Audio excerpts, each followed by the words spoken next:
मैं आपका ध्यान आकर्षित करना चाहूंगा D valuation of the Indian रुपी पर, कि गिरता हुआ रुपया।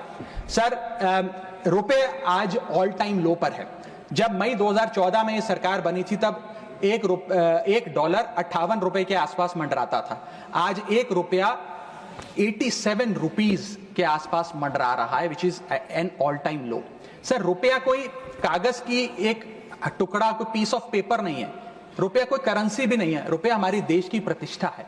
करेंसी गिरती है तो देश की प्रतिष्ठा गिरती है। तमाम देश एक दूसरे देश को कितना सम्मान देना है ये इस बात से भी तय करते हैं कि उसकी करेंसी की कितनी वैल्यू है। और अगर हमारी इंटरनेशनल पहचान कमजोर होती है तो हमारी अर्थव्यवस्था भी कमजोर होगी। सर इसके साथ साथ जैसे जैसे रुपया गिरता है हमारे देश में इन्फ्लेशन वैसे वैसे बढ़ती है।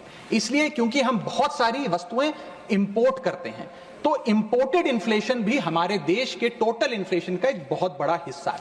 मैं आपको उदाहरण के तौर पे बताना चाहूंगा सर कि मान लीजिए एक शर्ट हम अमेरिका से खरीदते थे 74 रुपए की पिछले साल, क्योंकि एक डॉलर 74 रुपए का था। आज वही शर्ट खरीदने के लिए हमें 86-87 रुपए देने पड़ेंगे। यानी कि भारत के लिए वो कॉस्ट पड़ेगी, भारत के बायर के लिए कॉस्ट पड़ेगी, और इन टर्न वो ज्यादा कॉस्ट आम आदमी को पास ऑन करी जाएगी। सर 5 प्रकार की इन्फ्लेशन बढ़ रही है क्योंकि डॉलर बढ़ रहा है और रुपया गिरता जा रहा है, रुपये न्यूनतम स्तर पे आके खड़ा हुआ है। पहला है food inflation.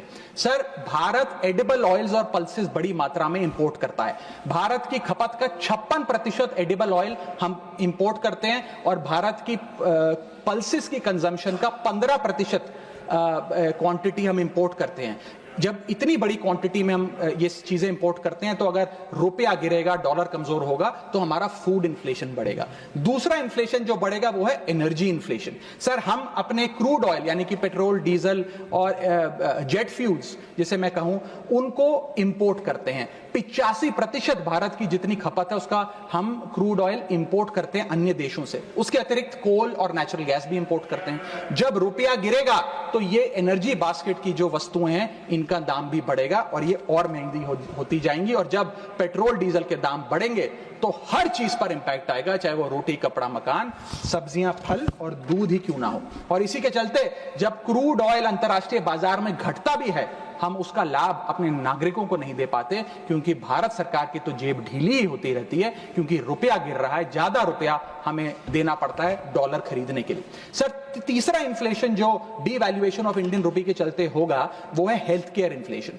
Bulk drugs, medical equipments और हेल्थ केयर कंज्यूमेबल्स बड़ी तादाद में अन्य देशों से भारत खरीदता है, जिसके सारे कॉन्ट्रैक्ट्स डॉलर में सेटल किए जाते हैं। इसके चलते रुपए गिरने की वजह से हेल्थ केयर के आइटम्स भी महंगे होते जाएंगे। चौथा इन्फ्लेशन है सर एजुकेशन इन्फ्लेशन।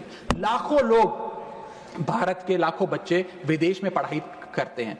माँ बाप कमाते तो रुपए में हैं, लेकिन ट्यूशन फी, अकोमोडेशन फी, लिविंग एक्सपेंसेस, ये तमाम चीजें डॉलर में खर्च करने पे मजबूर होते हैं। इसीलिए सबसे ज्यादा अगर किसी को हिट करेगा ये डीवैल्यूएशन ऑफ द इंडियन रुपी तो उन लोगों को करेगा जो विदेश में पढ़ रहे हैं। सर आज से 4 साल पहले एक संपन्न परिवार अगर अपने बच्चे को यूनाइटेड स्टेट्स ऑफ अमेरिका में 4 साल का अंडर ग्रेजुएशन कोर्स कराने के लिए भेजता था तो करीब करीब 1 करोड़ रुपए का खर्चा आता था।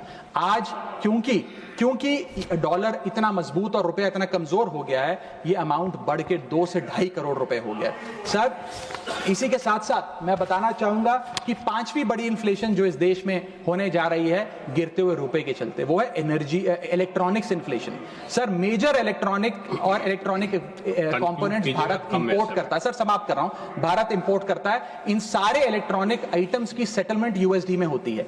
जब रुपया गिरता है ये सारे पदार्थ भारत में महंगे मिलेंगे, यानी कि महंगा लैपटॉप, महंगा फोन, महंगा टैबलेट, महंगा आईपैड। और इलेक्ट्रॉनिक मैन्युफैक्चरिंग यूनिट जो इलेक्ट्रॉनिक कंपोनेंट्स इंपोर्ट करते हैं इनपुट के लिए, वो भी महंगा होता जाएगा। सर अंत में मैं बस एसबीआई की एक रिपोर्ट कोट करना चाहूंगा जो बताती है कि अगर रुपया 5% गिरता है तो भारत में इन्फ्लेशन 0.5% बढ़ती है। Direct correlation between decline of the Indian rupee and increase in the inflation. अंत में बस इतना कहूंगा सर, कई बार राजनीतिक बयान आते हैं जब रुपया गिरता है। एक मंत्री हैं, एक मंत्री, बस समाप्त सर 30 सेकंड्स, एक मंत्री रहे वाजपेयी सरकार में भी, इस सरकार में भी रहे, अब तो नहीं है खैर, लोकसभा में एमपी हैं।